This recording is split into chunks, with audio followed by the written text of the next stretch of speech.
พี่น้องมื้อนี้วันที่3มีนาคมนอกจากเป็นวันมาฆบูชาแล้วยังเป็นวันที่เกิดจันทรุปราคาหรือจันทคราสพี่น้องเอ๋ยเพราะว่า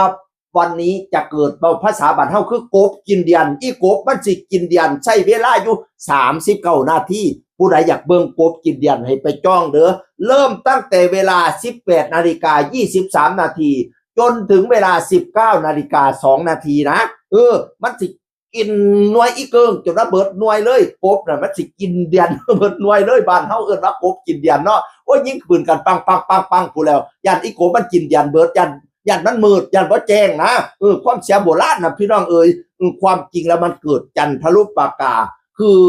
อีหยังเขาเอิ้นว่าดาวดวงใหญ่ๆติเดือนดวงใหญ่ๆ3เดือนนั้นมาตรงกันคือพระอาทิตย์โลกแล้วก็พระจันทร์เนี่ย3หน่วยนี่มันมาอยู่ในระนาบเดียวกัน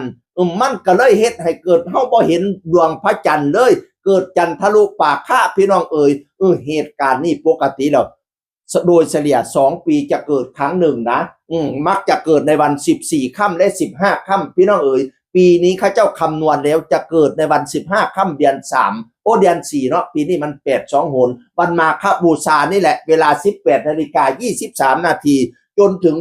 19:02 นาทีพี่น้องเอ๋ยปกติดวงจันทร์มันก็สิหมุนรอบโลกเป็นธรรมดาของมันน่ะล่ะพี่น้องเอ๋ยแต่ว่า2ปีมีเที่ยนึงมันสิตรงกันเป๊ะเลยระหว่างพระอาทิตย์โลกเฮานี่อยู่กลางพระอาทิตย์อยู่ในหมู่พระอาทิตย์โลกแล้วกับพระจันทร์เนี่ยมันสิตรงกันเป๊ะก็เลยทำให้ดวงพระอาทิตย์มันบังกับโลกเนาะมันก็เลยไม่เห็นดวงจันทร์ก็เลยมืดมนอนทการเลยพี่น้องเอ๋ยจะเริ่มเวลา 18:23 นาทีจนถึง 19:02 นาทีนะความจริงแล้วเขาจะว่าอีเกิงน่ะตะเวดวงจันทร์น่ะมันสิขึ้นมาตั้งแต่เวลา 15:44 นาทีแต่มันก็บ่เห็นชัดแท้เนาะมันแจ้งอยู่พี่น้องเอ๋ยนี่ละสิเห็นเริ่มเห็นชัดๆนี่ 18:23 นาทีพี่น้องเอ๋ยแต่ก็สิเริ่มเข้าไปเรื่อยๆเนี่ยตั้งแต่เวลา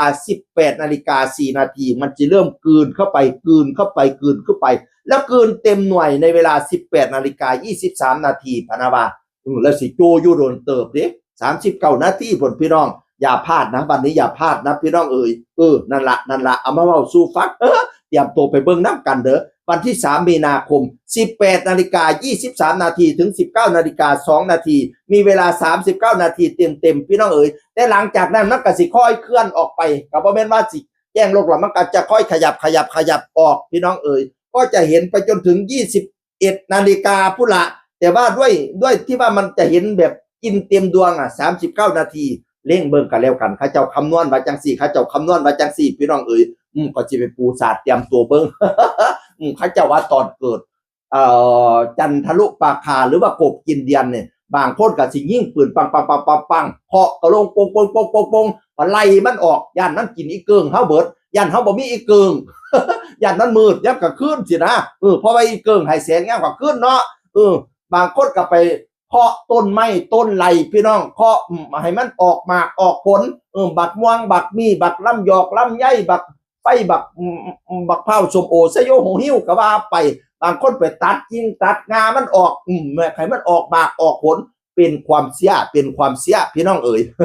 นั่นละลองเบิ่งเหตุการณ์มื้อนี้เพิ่นสิคำนวณตรงบ่เสียงอื่นคนก็เว้าสู่ฟังสวัสดีครับ